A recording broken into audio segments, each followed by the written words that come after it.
Perkenalkan, nama aku Juliana Bella Francisca dengan NKM A1E0240446. Di sini aku akan menjelaskan tentang percobaan gerak harmonis osilasi pegas yang merupakan salah satu judul praktikum gelombang.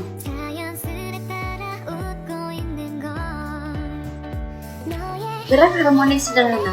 Gerak harmonis sederhana adalah gerak bola-balik secara periodik di sekitar titik setimpang, di mana gaya yang bekerja pada benda selalu mengarah ke titik setimpang dan besarnya sebanding dengan simpangan benda tersebut. Osilasi pegas. Osilasi pegas adalah bentuk gerak harmonis sederhana yang terjadi pada sistem pegas atau beban. Ketika beban ditarik atau ditekan dan ditimbang, lalu dilepaskan sehingga bergerak bolak-balik secara periodik. Osilasi pegas merupakan salah satu contoh gerak harmonis sederhana, yaitu gerak bolak-balik teratur suatu benda di sekitar titik setimpang akibat adanya gaya pemulih. Pada sistem pegas massa, gaya pemulih muncul karena pegas mengalami pertambahan atau pemendekan panjang. Menurut hukum Hooke, gaya pemulih pada pegas sebanding dengan simpangan dan perlawanan arah, sehingga sistem pegas massa memenuhi syarat gerak harmonis sederhana. Rumus gaya pegas hukum Hooke yaitu F sama dengan min Kx. Gerak osilasi pegas ditandai dengan besaran fisis seperti simpangan, amplitudo, periode, dan frekuensi. Periode osilasi pegas bergantung pada massa beban dan konstanta pegas, serta tidak dipengaruhi oleh amplitudo selama simpangan kecil. Rumus periode osilasi pegas yaitu T sama dengan 2pi akar mK. Selama osilasi berlangsung, energi dalam sistem pegas berubah secara periodik antara energi potensial pegas dan energi kinetik, namun jumlah energi mekanik tetap. Osilasi pegas statis. Pegas dalam keadaan diam digunakan untuk menentukan pertambahan panjang pegas pada posisi setimpang, yaitu Ks sama dengan G. Osilasi pegas dinamis. Pegas bergerak bolak-balik GHS setelah dilepas dari posisi setimpang. Membahas periode dan frekuensi, yaitu T sama dengan 2pi akar mK.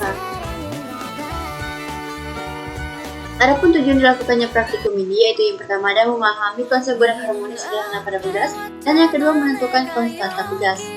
Ada juga alat timbangan yang digunakan, yaitu ada statif, yaitu sebagai menopang pegas agar tergantung tegak dan stabil saat berosilasi, menggaris untuk mengukur panjang awal dan pertambahan panjang pegas. Pegas yaitu alat utama yang bergetar menghasilkan gerak harmonis sederhana. Tabung tempat menaruh beban sebagai wadah untuk meletakkan beban agar mudah digantung pada pegas. Beban 5 keping yang sebagai variasi massa. Stopwatch untuk mengukur waktu getaran untuk menentukan periode osilasi. Neraca Auhaus menimbang massa tabung dan beban secara akurat. Angka percobaan.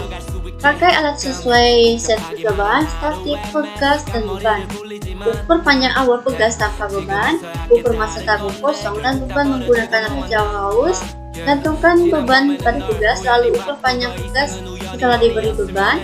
Simpangkan beban sekitar 2 cm dari posisi setimpang dan lepaskan. Ukur waktu untuk 15 getaran menggunakan stopwatch. Ulangi percobaan dengan menambah koefisien beban hingga 5 keping dan catat seluruh data hasil pengukuran di dalam tabel. Kesimpulan, percobaan ini menunjukkan bahwa sistem pegas beban mengalami gerak harmonis sederhana dengan periode yang bergantung pada massa beban dan konstanta pegas.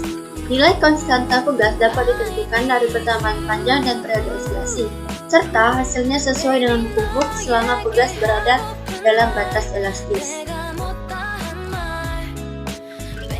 Baiklah, mungkin itu saja penyampaian dari saya untuk hari ini. Lebih dan kurangnya saya mohon maaf. Terima kasih. Bye-bye.